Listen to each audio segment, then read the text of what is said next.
Apakah perbezaan antara dagangan forex dan bentuk dagangan lain, seperti saham atau komoditi? Dagangan forex, pertukaran mata wang asing, berbeza daripada bentuk dagangan lain seperti saham atau komoditi dalam beberapa aspek utama. Berikut adalah perbezaan utamanya. 1. Pasaran yang diperdagangkan. Forex melibatkan dagangan pasangan mata wang, seperti EUR-USD, USD-JPY. Anda membeli satu mata wang sambil menjual yang lain. Saham melibatkan pembelian dan penjualan saham syarikat individu, seperti Apple, Microsoft. Komoditi melibatkan bahan mentah atau sumber semula jadi seperti emas, minyak, atau gandum. 2. Waktu dagangan. Forex beroperasi 24 jam sehari, 5 hari seminggu. Ia meliputi sesi Asia, Eropah, dan Amerika, menjadikannya pasaran global yang sentiasa aktif.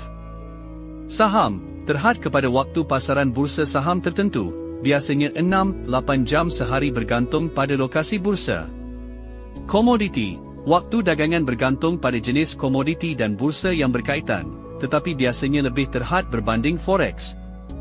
3. Tahap kecairan. Forex sangat cair, terutama pasangan mata wang utama seperti EUR-USD, kerana jumlah dagangan harian yang tinggi, melebihi $6 trilion sehari. Saham bergantung pada saham tertentu, saham syarikat besar lebih cair daripada syarikat kecil. Komoditi, kecairan bergantung pada jenis komoditi. Komoditi seperti emas dan minyak biasanya lebih cair. 4. Leverage. Forex menawarkan leverage yang tinggi, kadang-kadang sehingga 1:500, bergantung pada peraturan.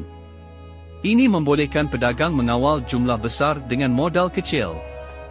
Saham, leverage biasanya lebih rendah, jika ada, dan pedagang perlu membayar sepenuhnya nilai saham atau melalui margin. Komoditi, leverage sederhana hingga tinggi tersedia, bergantung pada bursa dan kontrak niaga hadapan. 5. Fokus analisis. Forex, perubahan nilai mata wang dipengaruhi oleh faktor makroekonomi seperti kadar faedah, dasar bank pusat, geopolitik, dan data ekonomi. Saham, pergerakan harga saham lebih bergantung pada prestasi syarikat individu, laporan keuangan, dan sentimen pasaran. Komoditi, harga komoditi dipengaruhi oleh bekalan dan permintaan, cuaca, geopolitik, dan faktor global lain.